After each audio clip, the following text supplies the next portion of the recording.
तो दोस्तों आज के इस वीडियो में हम जानेंगे कि टैली ERP9 में बनी गई हुई किसी कंपनी को टैली प्राइम में माइग्रेट या फिर ट्रांसफ़र कैसे करते हैं।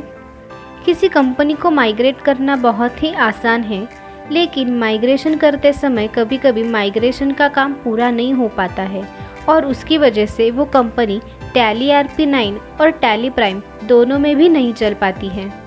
तो इसके लिए पहले हमें उस कंपनी का बैकअप लेना चाहिए। तो चलिए किसी कंपनी का बैकअप लेने और उसको माइग्रेट करने की प्रोसेस को देखेंगे।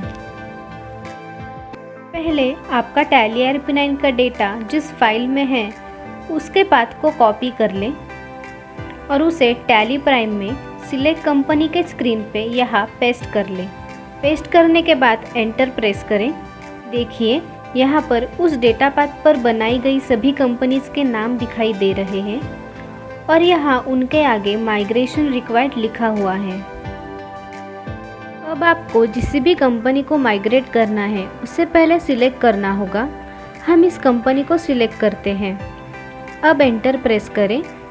एंटर प्रेस करते ही देखिए यहाँ माइग्रेट कंपनी डेटा नाम का विंडो ओपन हो गया है और यहाँ हम जिस कंपनी को माइग्रेट कर रहे हैं उसका नाम भी दिखाई दे रहा है। इसके अलावा यहाँ नीचे backup company database before migration लिखा हुआ दिखाई दे रहा है और इसके आगे येस लिखा हुआ है। यदि आप बैकअप लेना चाहते हैं तो इसे येस ही रहने दें और यदि बैकअप नहीं लेना चाहते हैं तो यहाँ कॉन्फ़िगर के ऑप्शन पे क्लिक करें। यहाँ backup company data before migration दिखाई दे रहा है और इसके सामने येस दिखाई दे रहा है। यहाँ आप अगर एंटर प्रेस करते हैं तो येस के अलावा नो दिखाई दे रहा है। तो अगर आप बैकअप नहीं लेना चाहते हैं तो इसे नो कर सकते हैं। अब हम इसे येस ही रखना चाहते हैं, उसके लिए फिर से एंटर प्रेस करें। इसके अलावा यहाँ नीचे बैकअप का पाथ कॉन्फ़िगर करने का ऑप्शन भी आपको दिखाई दे रहा है। उस पे जाने के लिए हम डाउन एरो प्रेस करेंगे। अब एंटर प्रेस करें। यहाँ पर दो ऑप्शन दिखाई दे रहे हैं, स्पेसिफाई पाथ और सिलेक्ट फ्रॉम ड्राइव। पहले हम आपको सिलेक्ट फ्रॉम ड्राइव वाला ऑप्शन समझा देते हैं। एंटर प्रेस करते ही आपके कंप्यूटर के सभी ड्राइव्स और कुछ फोल्डर्स आपको दिखाई देंगे। आप इसमें से किसी को भी सिलेक्ट कर सकते हैं। ड्राइव सिलेक्ट करते ही उस ड्राइव के अंदर जितने भी फोल्डर्स आपने बनाए हुए हैं वो सभी फोल्डर्स आपको यहाँ दिखाई देंगे। यदि आप इनमें से किसी फोल्डर में बैकअप लेना चाहते हैं तो उस पर जाकर एंटर प्रेस करें।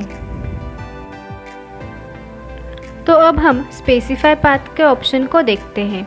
इसके लिए स्पेसिफाई पाथ पे जाएं और एंटर प्रेस करें।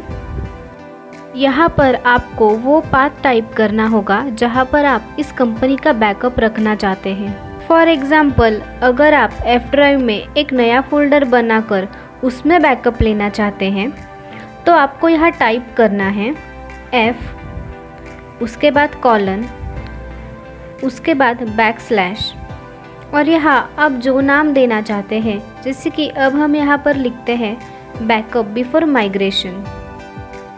अब एंटर प्रेस करें। तो एंटर प्रेस करते ही टैली आपको पूछेगा कि इस नाम का कोई भी फोल्डर नहीं है, तो क्या आप इसे क्रिएट करना चाहते हैं। तो यहाँ पर हमें येस प्रेस करना है, यानी कि एंटर प्रेस करना है। तो अब यहाँ लिस्ट ऑफ फोल्डर्स में अभी हमने जो पाथ क्रिएट किया था वो दिखाई दे रहा है। अब इस पे जाके एंटर प्रेस करें। तो अब हमने यहाँ बैकअप के लिए येस किया है और उसके नीचे उसका पाथ भी कॉन्फ़िगर किया है। अब इस कॉन्फ़िगर को सेव करने के लिए Ctrl+A प्रेस करेंगे। कॉन्फ़िगर को सेव करते ही हम फिर से माइग्रेट कंपनी डेटा के स्क्रीन पर आ गए हैं। तो यहाँ आपको दिखाई दे रहा होगा कि हमने अभी कॉन्फ़िगर किया हुआ पाथ ही आ गया है।